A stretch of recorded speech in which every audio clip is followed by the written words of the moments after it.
혹시 이제까지 사시면서 손이나 발이나 몸의 어느 부분에 가시가 박힌 적이 있으십니까? 저는 영 좀 장갑을 끼고 뭐 하는 일이 서툴러서 이삿짐을 나를 때에도 또 나무를 자를 때에도 장갑 끼고는 좀처럼 못합니다. 둔해가지고 뭐 잘라야 될 때 안 자르고 옆에 잘라버리고 또 장갑 끼다 보면 짐 옮기다가 떨어뜨려 버리고 그래서 맨손으로 하는 경우가 대부분인데 그러다 보니까 가끔씩 손가락 끝에나 이런데 나무 가시가 박히곤 합니다. 여러분 손에 나무 가시 박혔을 때 그 느낌이 어떤가 이거죠. 쬐끔한데도 빼기 전까지는 깔리적거리고 영 아프고 신경 쓰이는. 어렸을 적에 어머니 아버지가 두 분 다 생선을 좋아하셔서 민물 생선도 바다 생선도 자주 식탁에 올라왔고 저는 기억에 나진 않지만 할머니가 어물전을 한 적이 있었는데 집에서부터 차로 1시간 거리인데 꽁치 안 갖다 준다고 난리친 적이 있었답니다. 꽁치 좀 구워달라 하고 생각은 전혀. 그래서 생선을 자주 먹고 좋아하다 보니까 가끔씩 어디에 걸립니까? 목에 딱 걸립니다. 그 빼질 때까지 막 한데 어머니가 김치를 한 가닥을 통째로 가져옵니다. 그걸 씹지 말고 입속에다 오물오물 해가지고 꿀꺽 삼켜. 그래가지고 그런 김치 삼킨 적 몇 번이나 됩니다. 그러면 삼키고 나면 어떻게 해요? 그렇죠. 목에 있던 가시 없어지는데 요새 인터넷 등으로 그렇게 한 거 보니까 그런 무식한 짓은 해서는 안 된다. 그죠?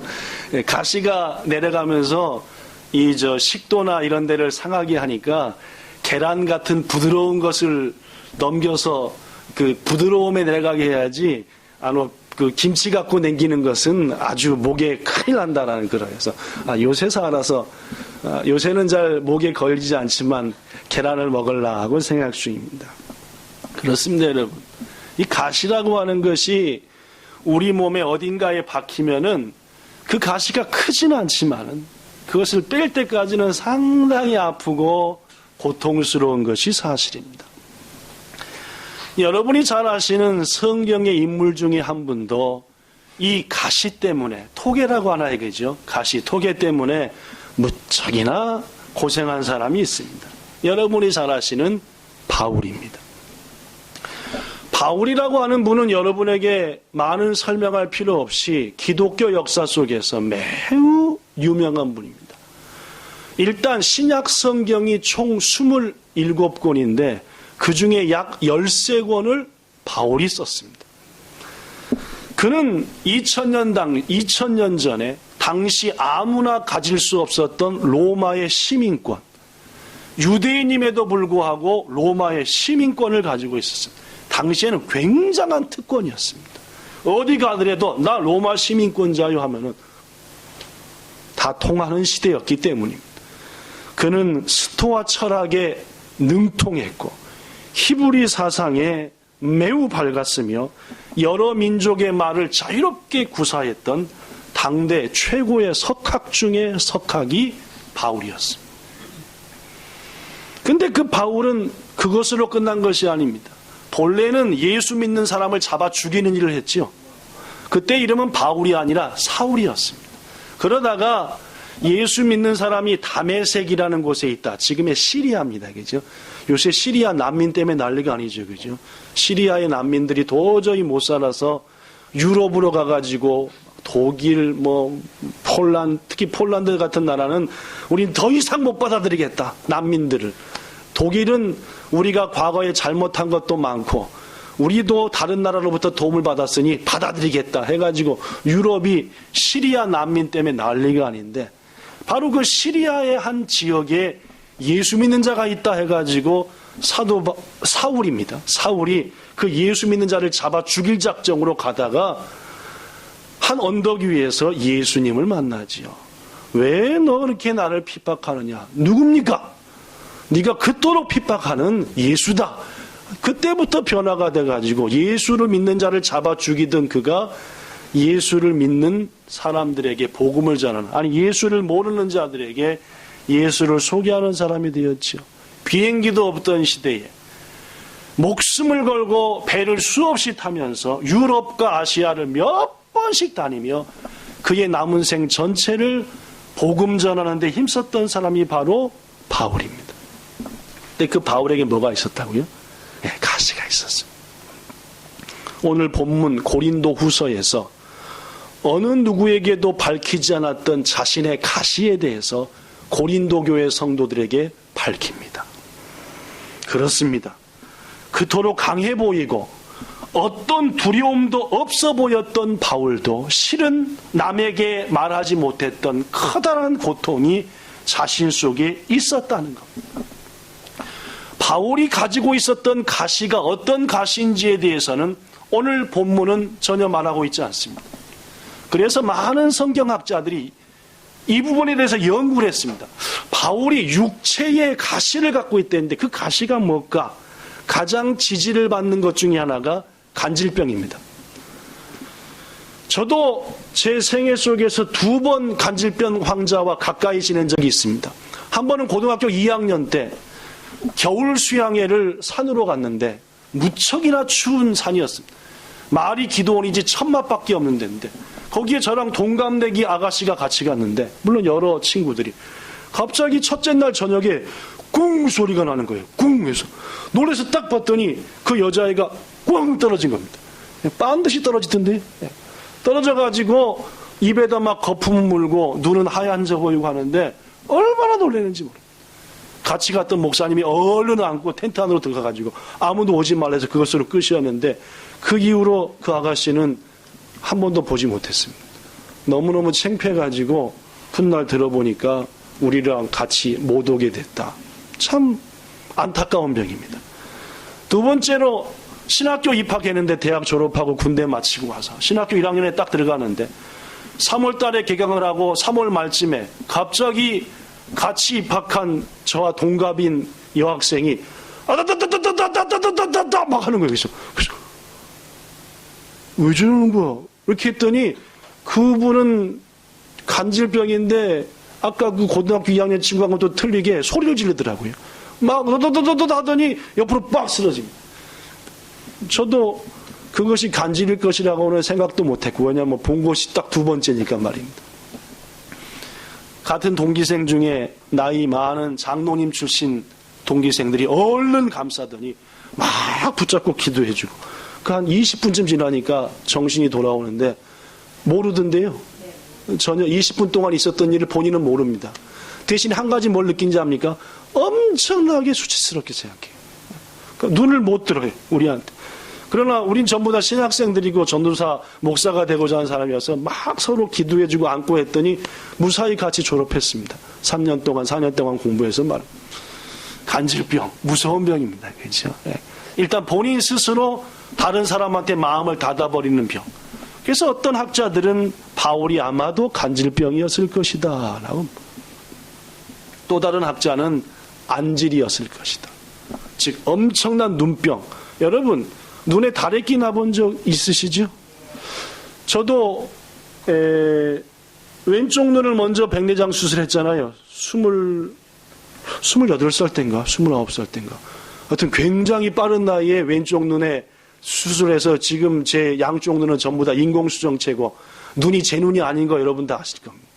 근데 그 27살인가 9살인가 하여튼 왼쪽 눈 수술할 때까지는 1년에 2-3번씩 다래끼 났습니다.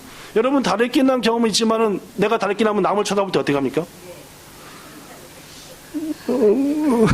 이런 자세 아닙니까? 그죠? 바울이 뭐 하는 사람이라고요? 선교학으로 복음 전하러 다니는 사람입니다. 만약에 눈병이 났다면 어떻게 했을까요? 상당히 힘들었을 겁니다. 복음 전해야 되는데 눈이 안대하기도 그렇고 내 눈에 뭐가 나면 웬일인가 모르게 그쪽이 아니라 누가 숙여요? 제가 숙입니다. 어떤 사람은 말라리아로 인한 엄청난 두통이었을 것이다. 바울 내내 그의 생애 속에서 편두통과 두통 속에서 시달렸을 것이다.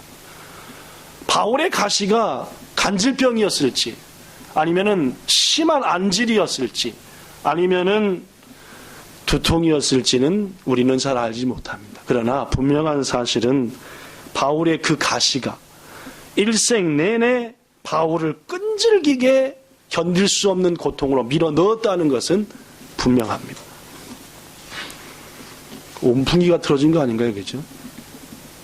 그죠? 김범성 군, 미선 씨가 앉으면 항상 전문가인데 거기 한 칸 앞으로 앉았고요. 온풍기 같기도 하고 땀이 막 엄청나게 나는 거 보니까 더구나 좋으시는 분이 딱 두 분 계신 거 보니까 온풍기일지도 모르겠어요. 저기 석관에서 환풍기를 틀죠. 조금 공기가 상당히 답답한 것 같습니다. 여러분, 그렇습니다. 우리 인간들은 각각의 가시를 가지고 가시를 안고 살아가는 게 우리 인간입니다. 어떤 사람은 누군가로부터 입은 상처가 가시가 되어서 솜처럼 마음에서 빼지지 않습니다. 어떤 사람은 날 때부터 가지고 태어난 신체적인, 물론 자기만 느끼지만 그 신체적인 약점 때문에 그 신체적 약점을 자신의 가시로 안고 살아갑니다. 혹은 어떤 사람은 밝히기 싫은 과거의 죄, 또 어떤 사람은 좀처럼 제어되지 않는 이 못된 성격이 자신의 가시기도 합니다. 요새 TV를 보니까 뭐 내 딸 서영인가 하는 그런 거 하던데 참 재밌더라고요. 그거 보면은 거기서는 그 딸, 그 아들한테 누가 가십니까? 아버지가 가셨어. 아버지가 너무너무 나한테 저런 아버지인 적 없었으면. 실은 그런 드라마도 있지만은 대다수는 뭡니까? 저 자식을 낳고 내가 미역국을 먹은 것이 누가 가시예요? 자식이 가십니다. 엄청나게 이제까지 스트레스 안 받고 살았는데 그 자신감 때문에 가시가 돼가지고 어떻게 저런 걸 낳았을까 내가 죽어야지 이런 가시도 있습니다. 직업이 가시기도 하고 어떤 사람한테는 역시 바울처럼 좀처럼 고쳐지지 않는 병이 가시일 수도 있습니다. 오늘 예배 드리시는 여러분들은 어떤 가시를 혹시 가지고 계십니까? 혹시 그 가시 때문에 힘들지 않습니까? 저놈의 남편을 내가 만나요. 저건 가시가 아니라 가시야, 가시. 뭐 이런 마음 혹시 있지 않냐 그 말. 저는 오늘 말씀을 통해서 이 가시를 극복하시기를 예수님 이름으로 축복합니다. 자, 바울은 어떻게 극복했을까요? 이 가시를 말입니다. 오늘 본문 8절 읽어볼까요? 여기 써진 걸로 시작.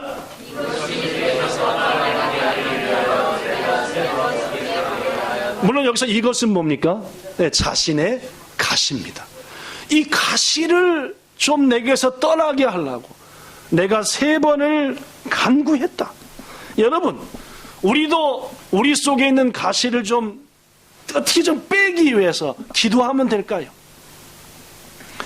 여기서 3번 기도했다는 것은 그냥 설렁설렁 기도한 게 아닙니다. 그렇죠? 간구라고 하는 말 자체에서 알 수 있듯이 아예 목숨 걸고 시간 정해놓고 간절히 기도한 겁니다. 이렇게 기도했을지도 모릅니다. 하나님, 제가 지금 복음을 위해서 살고 있습니다. 예수님 전하려고 온 세상 다니며 위험천만한 그러한 길을 걷고 있습니다. 더구나 예수께서 아시는 것처럼 제가 이 복음을 위해서 죽을 힘, 온몸 온 힘으로 다하는 것 주님도 아시지 않습니까? 그런데 제 몸이 이렇게 아파서요. 간질 같으면 벌르덩벌르덩 막 쓰러지고, 그죠? 안질 같으면 눈이 막 이러고, 두통 같으면 말씀 전하는데도 둥둥둥둥 이러고. 이래서야 제가 어떻게 더 힘껏 예수님 전하겠습니까? 주님, 고쳐주세요. 치유해주세요. 이 가시 좀 빼주세요. 뭐 이렇게 기도 안 했겠습니까? 그렇죠? 그렇게 했을 겁니다. 바울의 기도가 여러분 타당하다고 생각합니까? 이런 기도는 안 된다고 생각하십니까? 제가 볼 땐 타당합니다. 왜? 복음을 위해서 더 열심히 할 테니까 이 힘든 거 좀 없애주시면 좋겠습니다. 라는 기도니까 그럴 수 있습니다. 그런데 여러분, 어떤 응답이 하나님께로부터 나왔을까요? 본문 9절 이런 응답이 나왔습니다. 하나님이 말하기를 시작. 내 은혜가 너에게 족하도다. 이야, 무슨 말입니까? 그 정도면 뭐한다? 내가 네한테 줄 만큼 다 주었다 그 말입니다. 더 뭘 바래누 그 말입니다. 나 너한테 할 만큼 했다. 너 뭘 그렇게 바래누? 쌀쌀 맞습니다. 그렇지 않나요? 여러분, 지금 바울에게 들려오는 음성은 분명 오래전 시리아, 즉 다메섹을 향해 가다가 들었던 예수님의 음성이었습니다. 그런데 그 예수님이 주시는 말씀은 전혀 예상 바뀝니다. 그래, 네 고통을 내가 안다. 내가 너의 가시를 없애주마. 이런 말씀이든지, 아니면은 그래, 내가 너를 시험해 보려고 그동안 그 가시 뒀는데 빼줄게 라면은 얼마나 좋겠습니까? 그러나 예수님의 말씀 그렇지 않았습니다. 네가 누리는 은혜는 지금으로 족하다. 여러분, 만약 여러분과 저가 바울과 같은 입장이었다면은 이러한 얘기를 듣고 어떻겠습니까? 상당히 서운했겠죠. 내가 주를 위해 사는 일이 얼만데 이 정도도 못 해주실까 하는 마음이 혹 있었을지도 모릅니다. 그러나 바울은 묵상 가운데 금방 마음을 바꿨습니다.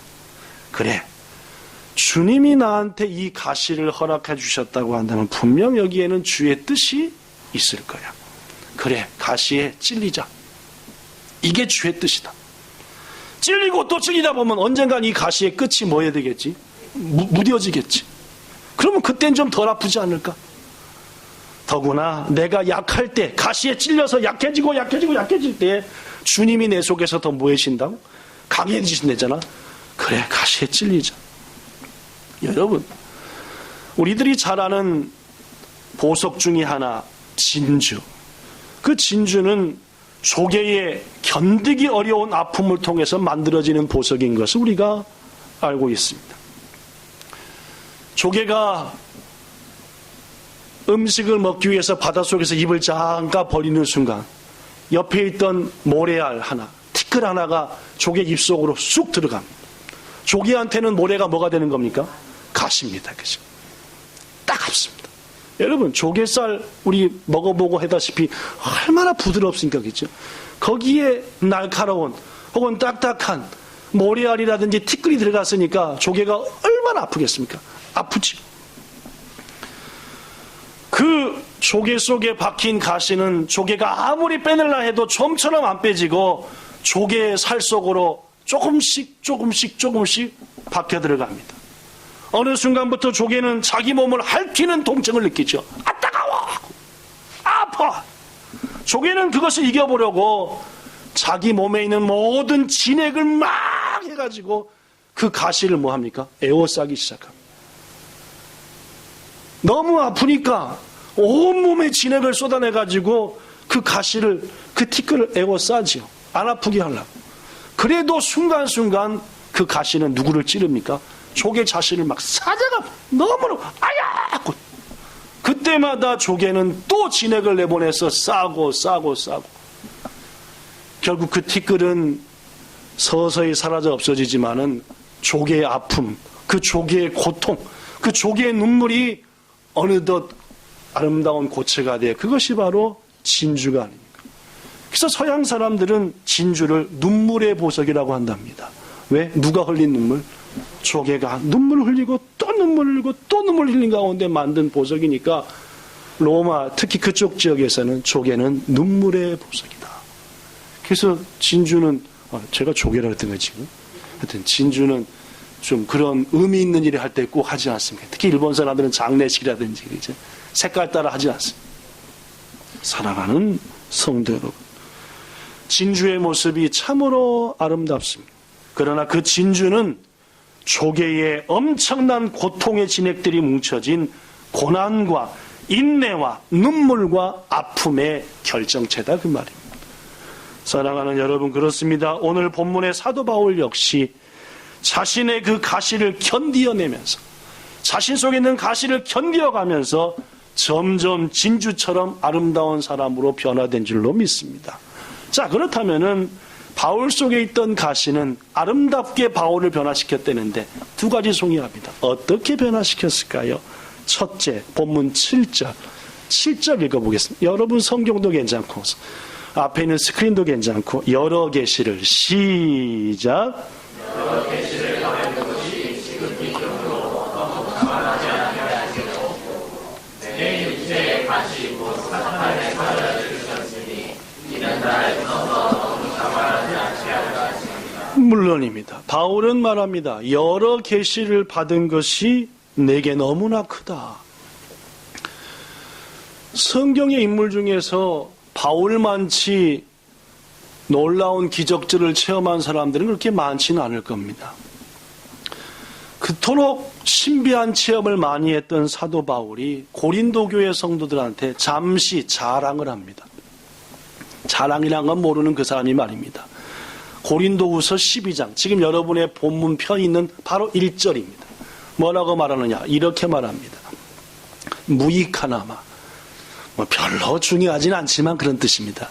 내가 부득불 특별한 이유가 있어서 자랑 하나 할 것이 있는데 주의 환상과 계시를 말하리라. 내가 겪었던 환상과 계시에 대해서 고린도 교회 성도들이여 내가 좀 자랑해야 되겠습니다. 이어서 하는 말, 내가 그리스도 예수 안에 있는 한 사람을 아노니, 실은 누구예요? 자기입니다. 자기를 아노니 그는 14년 전에 어디에 올라갔다? 셋째 하늘. 히브리인들에게서 셋째 하늘의 의미는 천국입니다.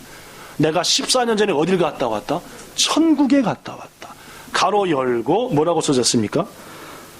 그가 몸 안에 있었는지 몸 밖에 있었는지 나는 모르지만 누구나 안다. 이 말이 무슨 말입니까? 내가 이 몸째 천국을 갔다 왔는지 몸은 냅두고 요 속에는 영혼만 잠깐 갔다 오는지 모르겠는데 여하튼 갔다 온 건 분명하고 같이 갔는지 영혼만 갔다 온지는 누구나 안다? 하나님은 안다면 그 말입니다. 즉 답은 환상 가운데 갔다 온 것. 천국을 말입니다. 이어서 3절, 내가 이 사람을 아노니, 물론 이 사람은 누굽니까? 바울 자기입니다. 역시 또 말합니다. 그가 몸 안에 있었는지 몸 밖에 있는지 나는 모르거니와 하나님은 안다. 4절, 본격적으로 자랑합니다. 시작. 그가 낙원으로 이끌려가서 말로 표현할 수 없는 말을 들었으니 사람이 가히 이르지 못할 말이로. 천국을 갔는데 놀라운 말을 들은 거예요. 근데 도저히 그것이 인간의 말로 뭐가 안 돼요? 설명이 안 돼요. 천국을 가서 천국을 보고 듣고 하나님도 만나고 놀라운 역사들을 보고 왔는데 이분은 설명이 안 돼버리네. 그 사람을 아는데 실은 그가 누구다? 바울 바로 나다. 그렇습니다. 그는 오늘 본문 고린도 후서를 쓰기 14년 전에 천국까지 갔다 왔습니다. 그것뿐만이 아닙니다. 30여 년 넘도록 복음을 전하면서 수없는 기적을 체험했습니다. 수없는 기적을 맛보았습니다. 자신이 기도할 때 기적이 막 나타났고 병든 자를 막... 여러분 묻습니다. 이러한 놀라운 체험을 하고 기적을 맛보고 직접 행하고 한 사람이 빠지기 쉬운 함정이 뭡니까?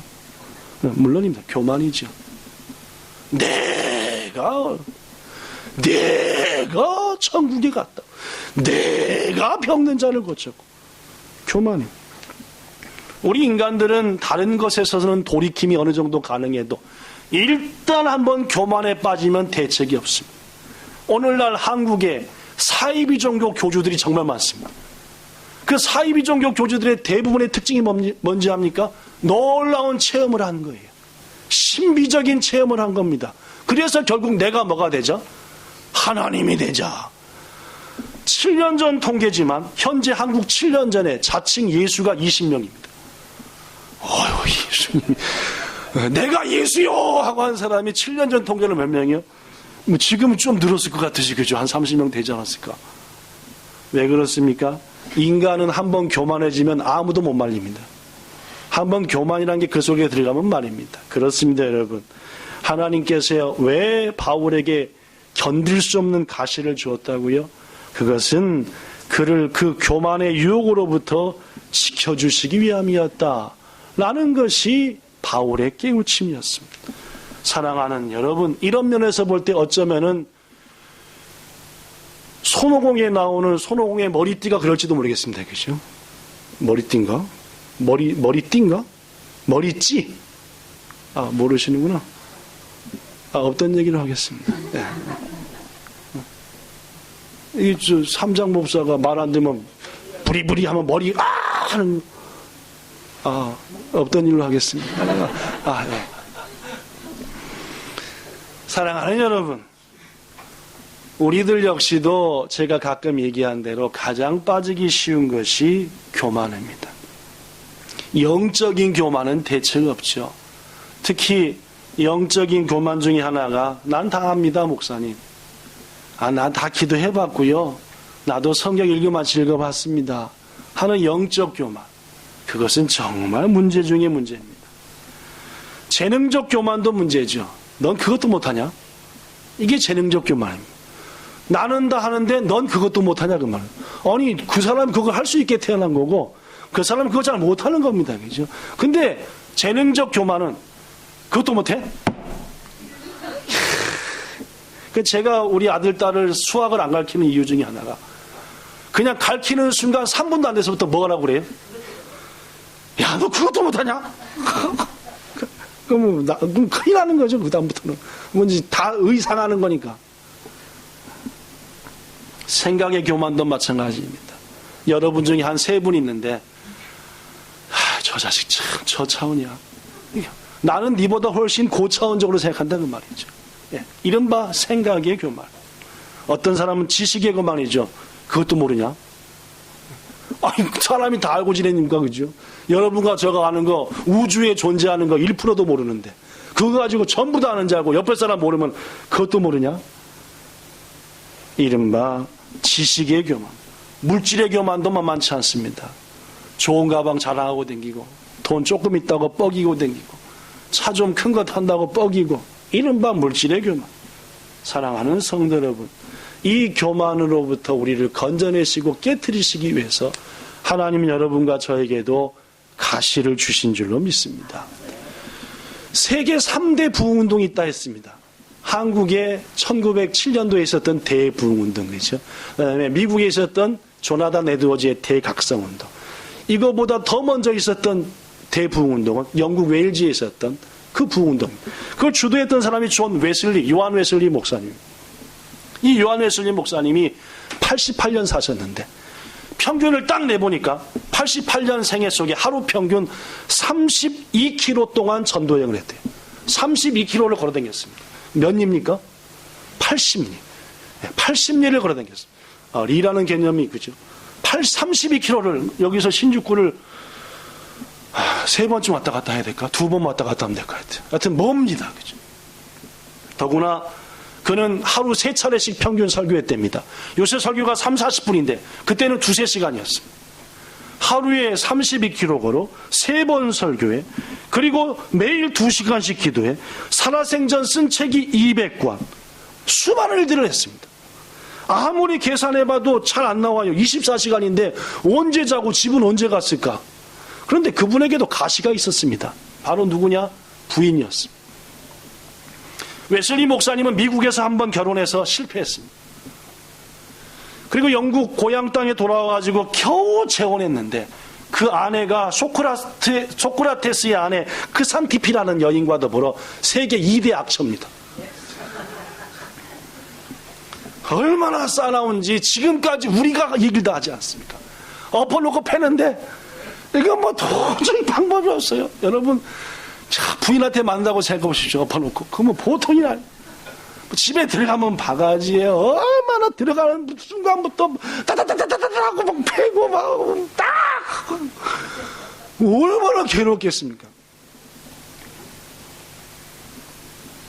웨슬리 목사님은 다른 일은 하다가도 부인만 생각하면 가슴이 미어져가지고 아무것도 안 됐대요. 기가 막혔어요. 계속 후자들은 이렇게 말합니다. 혹자는 혹시 어쩌면 어디서나 존경받고 추앙받던 웨슬리 목사님을 하나님께서 교만에 빠뜨리지 않기 위해서 그런 아내를 주셨다. 이렇게 주장하는 분도 있습니다.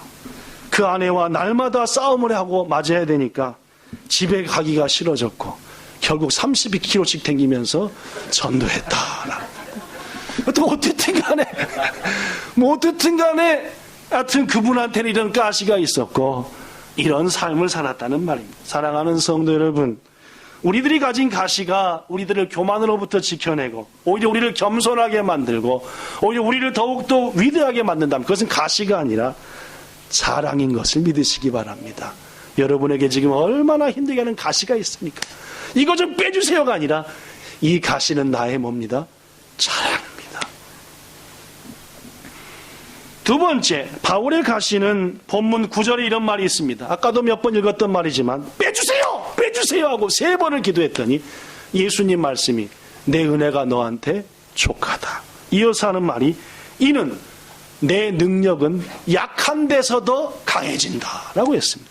즉 네가 가시에 찔려서 피투성이가 돼서 아무것도 못할수록 내 능력은 너 속에서 뭐한다? 발휘한다. 그렇습니다. 예수님의 능력은 우리들이 약할 때 발휘됩니다. 여기서 약하다는 말은 무슨 말입니까? 겸손하다는 말입니다. 자기를 낮췄다는 말입니다. 난 아무것도 아닙니다 라는 말이 약하다는 말입니다. 사랑하는 성도 여러분, 바울 속에 있는 가시는 바울을 겸손하게 만들었고 바울이 가신 그 가시로부터 오는 온갖 고난은 바울을 한없이 약한 자로 만들었다는 말입니다. 전도하다 말고 푹 쓰러졌다고 생각해봤어요. 매일같이 안질러 사람 쳐다봐. 어떻게 낮아질 수밖에 없습니다. 요셉은 형들에게 팔려 온갖 고난을 받는 중에 하나님이 쓰실 만한 귀한 사람이 되었습니다. 그러나 요셉이 이 놀라운 역사를 깨우치기까지는 자신을 팔았던 형들, 자신을 죽이려고 했던 형들이 견딜 수 없는 가시였을 겁니다. 여러분 생각해 보세요. 아버지가 심부름 보내서 요셉아, 형들이 저 먼 곳에서 양을 치지 않냐. 형들이 어떻게 했는지 가봐라. 예 아버지, 갔잖아요. 몇 날 며칠 만에 형을 만났습니다. 형들을 말입니다. 10명이나 되는 형들, 형님들 하는데 어떻게 했어요? 저 자식 확 죽여버리자. 형들이 어떻게 했어요? 칼을 딱 빼가 죽으려고 그랬잖아요. 그죠? 그러니까 어떻게 또 다른 형이 야 죽여서 뭐하냐, 그냥 저 우물에다 넣어서 저 목말라 죽여버리자. 목말라 넣었잖아요. 그죠? 또 다른 형이 뭐라 했습니까? 야, 죽여서 뭐하냐, 팔아버리자, 돈 받고. 이런 것을 17살의 요셉이 경험했습니다. 여러분 자다가도 누구만 생각하면? 번뜩번뜩이 날 일이죠. 그죠? 남들이 형제간에 우애가 좋아가지고 애굽에 팔려가가지고 종로를 탈 때 한 형이 또 다른 동생 종한테 동생아 내가 너 주려고 옥수수 갖고 왔어. 볼 때 요셉의 마음이 어떻겠어요? 요셉의 마음이 어떻겠어요? 찢어졌겠지요. 저기는 저렇게 좋은 형인데 내 형은 뭐 했다? 날 팔아먹었다. 요셉의 평생의 형들은 요셉의 가시였습니다. 이 가시 좀 빼달라고 얼마나 요셉이 기도했겠습니까? 그러나 머지않아 깨우쳤지요. 요셉의 형들은 가시가 아니라 하나님께서 날 이곳으로 보내시기 위해서 쓰신 하나님의 일꾼들이었다는 걸 깨우쳤잖아요. 그래서 요셉이 뭐랍니까? 형님들 날 이곳에 팔았으므로 염려하거나 눈물 흘리거나 걱정하지 마소서. 날 이리로 팔아보낸 것은 형님들이 아니라 하나님이시고 하나님께서 형님들과 형님들의 후손을 나를 통해서 건지시려고 날 이미 이 땅으로 먼저 보낸 것 아닙니까? 이건 가시를 극복한 요셉의 모습. 중국의 유명한 성서학자인 그리고 순교자인 워치만 리라는 사람이 하루는 꿈을 꿨습니다. 이 사람 역시 바울처럼 병든 육체에 가시가 있었습니다. 맨날 기도했지요. 이 병 좀 낫게 해주세요 라고 말입니다. 그런데 어느 날 꿈을 꿨는데 꿈속에서 자기가 배를 타고 양쯔강을 건너가더래요. 바로 건너편에 가서 예수님 전하고 싶어서 양쯔강을 딱 건너가는데 갑자기 강 위에 강 한가운데서 이만한 바위가 딱 생기더랍니다. 도저히 그 바위를 해서 반대편으로 갈 수가 없는 거예요. 그래서 위치만이가 꿈속에서도 기도했대요. 하나님 저 바위가 있으면 어떡합니까? 이 바위를 어떻게 해주세요? 뽑아주세요. 기도했대요. 근데 하나님이 쫙 나타나셨습니다. 뭐라고 말씀했을까요?